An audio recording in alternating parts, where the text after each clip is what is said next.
ಒಂದು ಕಡೆ ನೋಡೋದಾದ್ರೆ ಈ ಮಾರ್ಕ್ ಸಿನಿಮಾ ಕಳೆದ ವರ್ಷ ಬಂದ ಮ್ಯಾಕ್ಸ್ ಮೂವಿಗೆ ಏನಾದ್ರೂ ಹೋಲ್ತಾ ಇದೆಯಾ? ಪ್ರಮೋಷನ್ ವಿಚಾರದಲ್ಲೂ ನೋಡ್ತಿದ್ರೆ ಅದೇ ರೀತಿನೇ ಅನಿಸ್ತಾ ಇದೆ.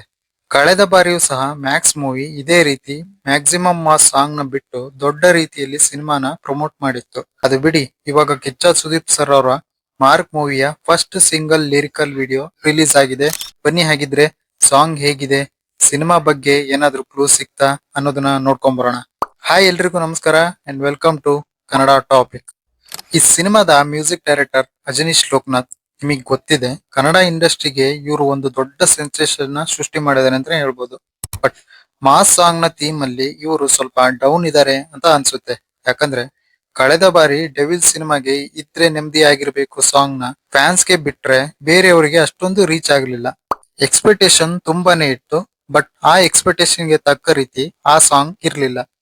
ಹಾಗಾಗಿ ಸ್ವಲ್ಪ ಡೌಟ್ ಇತ್ತು. ಬಟ್ ಈ ಸಾಂಗ್ ನಲ್ಲಿ ಅವರು ಏನು, ಅವರ ಮ್ಯೂಸಿಕ್ ಹೇಗಿದೆ ಅಂತ ತೋರಿಸಿದ್ದಾರೆ. ಸಾಂಗ್ ಅಲ್ಲಿ ಬರುವ ಲಿರಿಕ್ಸ್ ತುಂಬಾನೇ ಫೆಮಿಲಿಯರ್ ಆಗಿದೆ, ಜೊತೆಗೆ ಅದರ ಬ್ಯಾಕ್ ಗ್ರೌಂಡ್ ಮ್ಯೂಸಿಕ್ ತುಂಬಾನೇ ಚೆನ್ನಾಗಿದೆ. ಆ ಮಾರ್ಕ್ ಅನ್ನೋ ಟೈಟಲ್ ಗೆ ಒಂದು ಪ್ರಾಪರ್ ಸ್ವ್ಯಾಗ್ ಬೇಕಿತ್ತು. ಆ ಸಾಂಗ್ ಇಂದ ಅದು ಫುಲ್ಫಿಲ್ ಆಗಿದೆ ಅಂತ ಹೇಳ್ಬೋದು. ಕಳೆದ ಬಾರಿ ಮ್ಯಾಕ್ಸಿಮಮ್ ಮಾಸ್ ಸಾಂಗ್ ಅಲ್ಲಿ ಥಿಯೇಟರ್ ಅಲ್ಲಿ ಮರಣ ಮಾಸ್ ಆಗಿತ್ತು. ಮತ್ತೊಮ್ಮೆ ಸ್ಕ್ರೀನ್ ಅಲ್ಲಿ ಅದನ್ನ ನೋಡ್ಬೋದು ಅಂತ ಹೇಳ್ಬೋದು. ವಿಜಯ್ ಕಾರ್ತಿಕೇಯ ಅವರು ಈ ಬಾರಿ ಸುದೀಪ್ ಅವ್ರನ್ನ ಡಿಫ್ರೆಂಟ್ ಕ್ಯಾರೆಕ್ಟರ್ ಅಲ್ಲಿ ತೋರ್ಸೋದಕ್ಕೆ ರೆಡಿ ಆಗಿದ್ದಾರೆ ಅಂತಾನೆ ಹೇಳ್ಬೋದು. ಲೈಕ್ ಅವರ ಸ್ವ್ಯಾಗ್ ಆಗಿರ್ಬೋದು, ಹೇರ್ ಸ್ಟೈಲ್ ಆಗಿರ್ಬೋದು. ಆಕ್ಚುಲಿ ಸುದೀಪ್ ಅವರೇ ಈ ಸಜೆಷನ್ ನ ಕೊಟ್ಟಿದ್ದಾರೆ. ಸಿನಿಮಾ ಡಿಸೆಂಬರ್ 25 ಗೆ ರಿಲೀಸ್ ಆಗ್ತಿದೆ.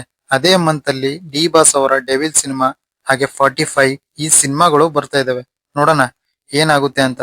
ಇದೇನಾದ್ರೂ ಫ್ಯಾನ್ ವಾರ್ಗೆ ಕಾರಣ ಆಗುತ್ತಾ ಅಂತ. ನೀವು ಈ ಮೂರು ಸಿನಿಮಾಗಳಲ್ಲಿ ಯಾವ ಸಿನಿಮಾಗೆ ಕಾಯ್ತಾ ಇದ್ದೀರಾ ಅನ್ನೋದನ್ನ ಕಾಮೆಂಟ್ ಸೆಕ್ಷನ್ ಅಲ್ಲಿ ಕಾಮೆಂಟ್ ಮಾಡಿ. ಮತ್ತೆ ಇದೇ ರೀತಿ ಕಂಟೆಂಟ್ ಜೊತೆಗೆ ವಾಪಸ್ ಬರ್ತೀನಿ. ಅಲ್ಲಿವರೆಗೂ